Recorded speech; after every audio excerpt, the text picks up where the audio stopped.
aux réactions acido-basiques. Là, il serait intéressant de nous arrêter sur les 4 courbes que nous avons l'habitude de rencontrer. Une allure, hein, on donne une allure, par exemple. Je dis une allure, à peu près, hein, je ne sais pas trop comment ça s'est passé. Mais dans tous les cas de figure, nous allons un peu insister sur un point assez particulier qu'on appelle le point équivalent, qui a été déterminé par une méthode au choix. En tout cas, la méthode des tangentes doit être maîtrisée. Très bien. Ça, c'est le pH obtenu à l'équivalence. Supposons que nous avons ici une valeur de 7, une valeur de 7, une valeur de 8,4 et une valeur de 6,5. Compte non tenu, évidemment, d'une échelle. Évidemment, dans le premier cas de figure, le pH à l'équivalence, bon, revenons ici. Dans ces deux derniers cas, dans le cas 3 et dans le cas 4, le pH à l'équivalence est égal à 7. Donc, ce qu'il y a lieu de savoir, c'est que vous avez affaire à des espèces fortes. Ici, le pH au cours du dosage ne fait qu'augmenter. Ça veut dire que vous êtes en train d'ajouter, le milieu devenant de plus en plus basique, on est en train d'ajouter une solution de base. Le pH diminuant au cours du dosage, le milieu devenant de plus en plus acide, nous sommes en train d'ajouter une solution acide. De la même façon ici, là on ajoute une solution de base parce que le pH augmente, et là le pH diminuant, nous sommes en train d'ajouter une solution acide. Évidemment ici, le pH augmente et le point équivalent est repéré par son pH qui vaut 7. Ici, c'est le dosage, c'est une base forte qui dose, un acide fort. Et là, c'est un acide fort qui dose une base forte. Étant entendu que si nous nous référons aux figures 3 et 4, où il s'agit d'un dosage d'un acide fort, une base forte et vice-versa, l'équation associée à ce dosage, un acide fort, quoique faible, H3O+, est le représentant des acides forts, plus OH-, cela se traduit par 2H2O. Étant entendu que cette réaction peut servir de support de dosage, comme caractéristique, elle doit être effectivement rapide et totale. Elle est totale. Pour s'en convaincre, il serait intéressant d'avoir accès à sa constante de réaction, qui s'écrit 1 sur concentration de H3O+, que multiplie concentration de OH-, ce n'est rien d'autre qu'égal à 1 sur KE, et à 25 degrés, KE étant égal à 10 puissance moins 14, donc on voit que très bien que KR est supérieur à 10 puissance 4, par conséquent, la réaction elle est totale, et elle peut être utilisée comme support de dosage. Ça c'est les deux cas précisés en 3 et en 4. Il suffit de se focaliser sur la valeur du pH à l'équivalent. Tant que cette dernière vaut 7, vous avez affaire à des espèces fortes. Prenons le cas 1 et le cas 2. Dans le cas 1, un protocole, un dispositif expérimental simplement représenté ici.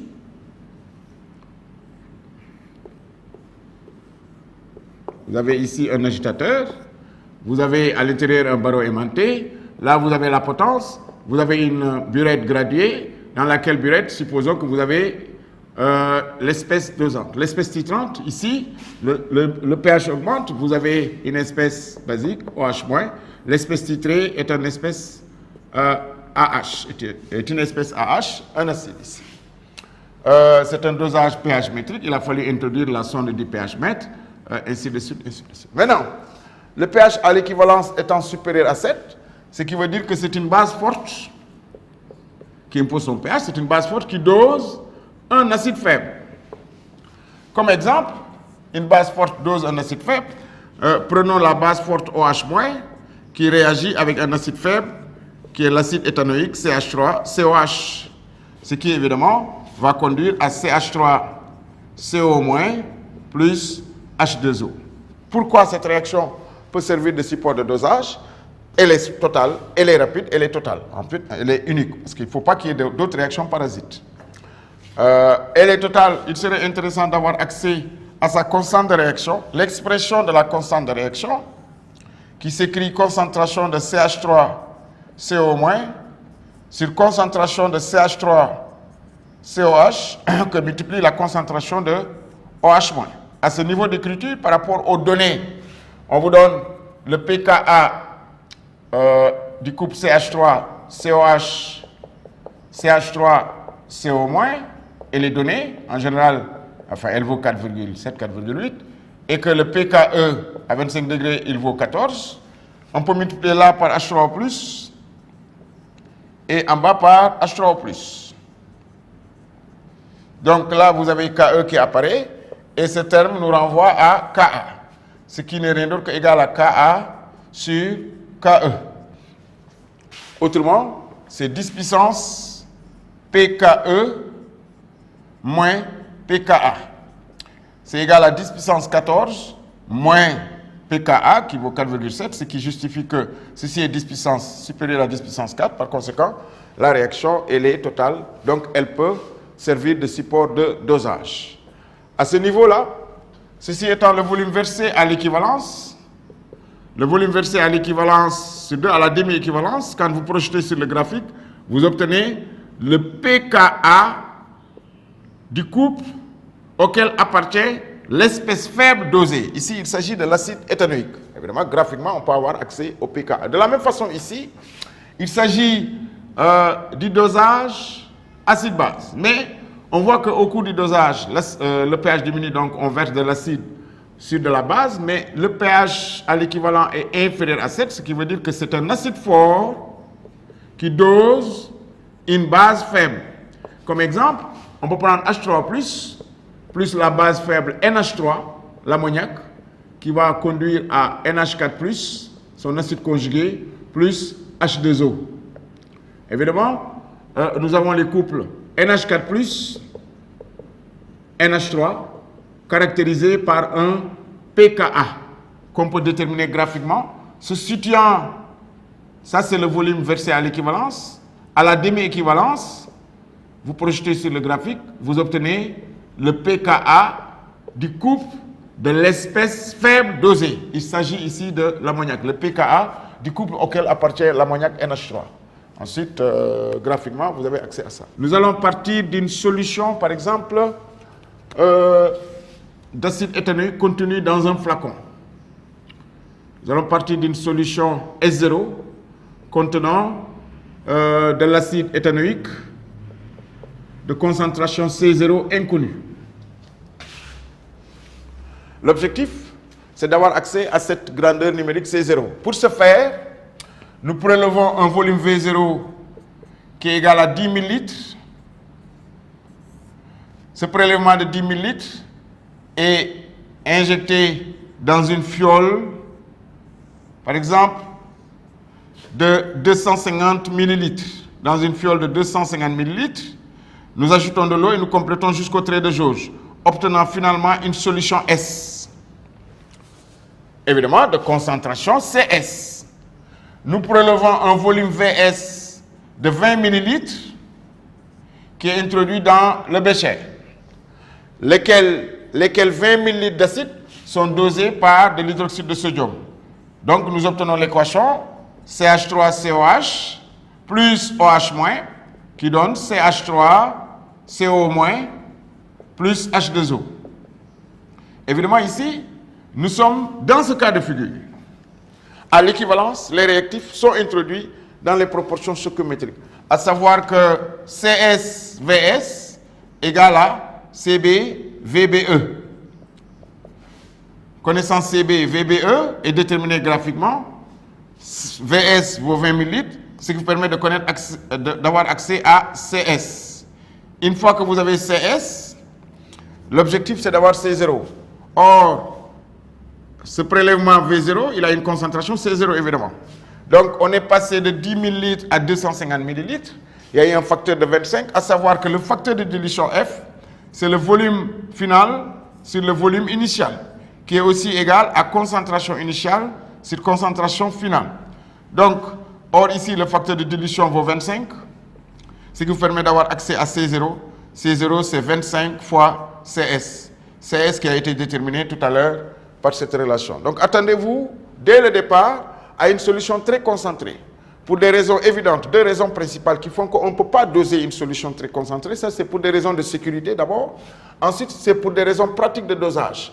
Quand vous partez de la solution concentrée que vous vouliez doser, le volume équivalent obtenu serait de loin supérieur à 3 fois le contenu d'une burette. Or, c'est répéter des erreurs, ce n'est pas pratique. C'est pour cela qu'il faudrait, dès le départ, commencer par diluer la solution avant de la doser. Vous aurez accès à ce graphique. Ensuite, de ce graphique, vous devez être à même d'en tirer quand même les quelques points particuliers. Maintenant, il serait intéressant de pouvoir répondre à la question suivante. Comment justifier que le pH à l'équivalence soit égal à 8,4? Partant de l'équation suivante. À l'équivalence, les réactifs sont introduits dans les proportions stoichiométriques. Autrement, à l'équivalence, les deux réactifs, ils sont tous les deux réactifs limitants. Vous avez 0 ici, vous avez 0. Et dans le milieu réactionnel, vous n'avez que des ions. Évidemment, à côté, vous avez des ions Na+, ou bien des ions K+. Dans le milieu réactionnel, les espèces présentes sont l'ion éthanoate et de l'eau. Or, l'ion éthanoate, CH3CO-, là, CH3COH. L'ion éthanoate est une espèce basique, ce qui justifie qu'à l'équivalence, que le milieu est basique parce que le pH est supérieur à 8,4 du fait de la présence des ions CH3CO-. De la même façon, on aurait pu répondre à la question ici, comment justifie-t-on le fait que le pH soit acide? Le pH est acide parce que si nous revenons sur cette équation, à l'équivalence, ça a disparu. À l'équivalence, nous avons la présence des ions NH4+. NH4+ est une espèce acide, ce qui justifie qu'à l'équivalence, le pH du milieu est inférieur à 7. Tant qu'évidemment, on est à 25 degrés. Revenant tout à l'heure, ce n'est pas acide de base. Il serait intéressant de travailler sur ce qu'on appelle les diagrammes de prédominance.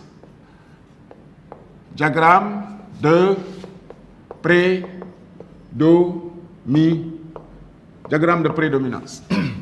Partant de l'expression, prenons un couple acide-base, AHA-, associé à une constante d'acidité. Pour rappel, la constante d'acidité est une grandeur caractéristique d'un couple qui renseigne sur la force de l'acide du couple. Évidemment, de deux acides appartenant à deux couples différents, prenons un acide A1H appartenant à un couple A1H, A1-, un autre acide A2H appartenant au couple A2H, A2-, celui-là caractérisé par un Ka1, par conséquent par un pKa1, celui-là caractérisé par un Ka2, par conséquent un pKa2. Si Ka1 est supérieur à Ka2, ça veut dire que pKa1 est inférieur à pKa2. De ces deux acides appartenant à ces deux couples différents, l'acide le plus fort, à même concentration évidemment, l'acide le plus fort est celui qui appartient au couple dont le Ka est le plus élevé, donc dont le pKa est le plus petit. Mais donc, c'est important, partant de la relation d'Andersen qui écrit que pH égale à pKa plus log de A- sur AH, il serait intéressant de s'arrêter un peu et de discuter de la valeur du pH suivant la présence des ions A- et AH.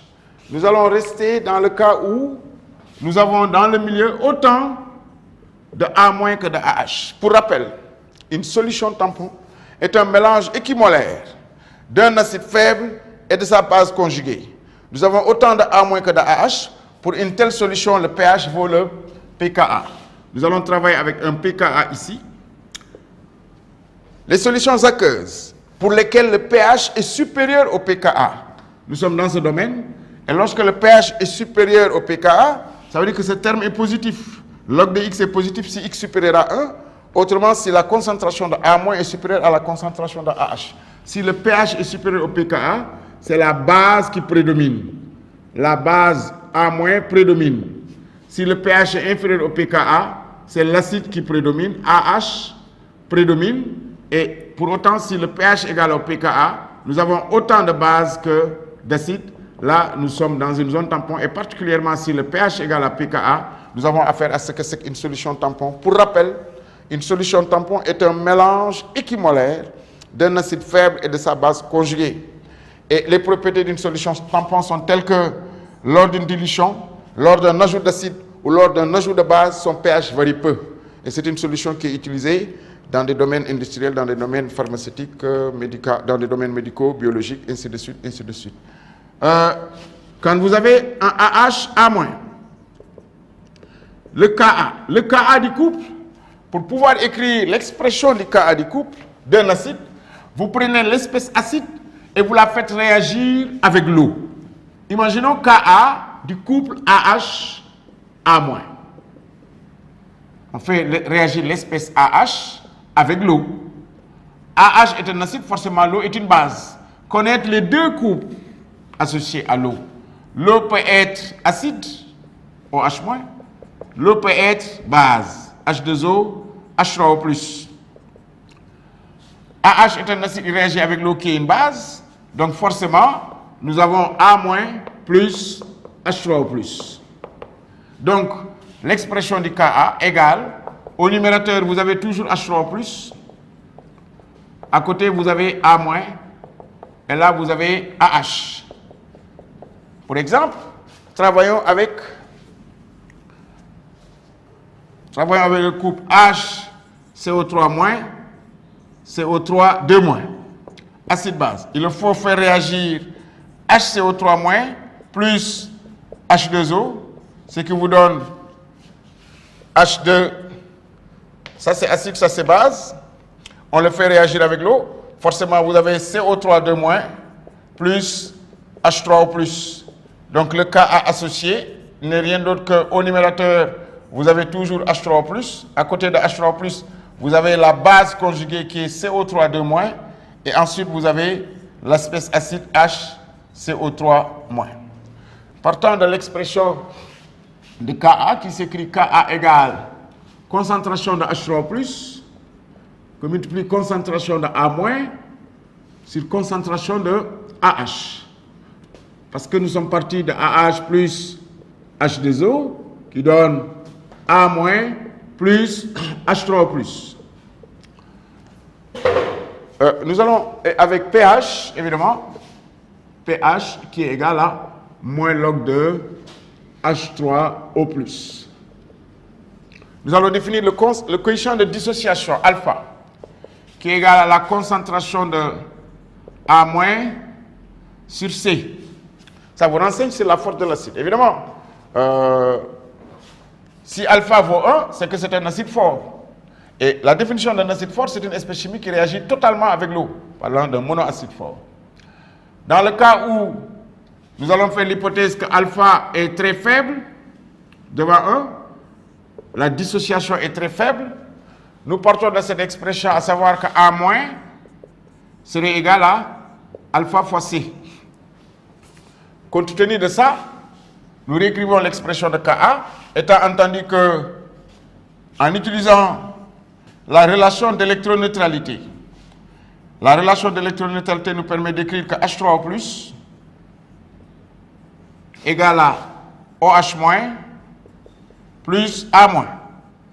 L'acide étant faible, l'acide est faible, faiblement dissocié, nous notons faiblement la présence des ions OH-. Ils sont ultra minoritaires devant H3+, ce qui justifie que H3+ égale à A-, donc ceci égale à aussi H3O+.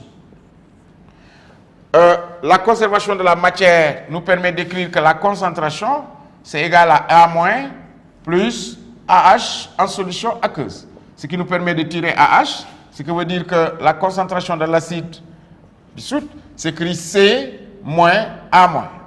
C moins A-, autrement que la concentration de AH égale à C moins alpha C.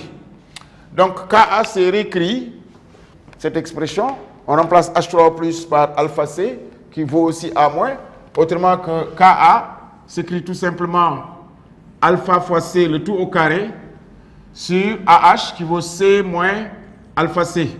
Autrement, Ka égale, on met C en facteur ici, alpha carré C sur C facteur de 1 moins alpha. Alpha carré, C carré, donc Ka égale alpha carré C sur 1 moins alpha. Étant entendu que nous sommes partis du fait que concentration de H3O+, égale à alpha fois C. Concentration de H3O+ égale à alpha fois C. Autrement que nous écrivons ici, alpha, d'après cette écriture, la dissociation étant très faible, alpha est inférieur à 1, nous pouvons assimiler que Ka égale à alpha carré fois C. Ka égale à alpha carré fois C. Autrement, et que H3O+ égale à alpha fois C, on peut retrouver, ça on peut l'écrire, ça fait alpha C. Nous avons Ka égale à alpha carré, Ka égale à alpha carré C, et nous avons H3O+ égale à alpha C.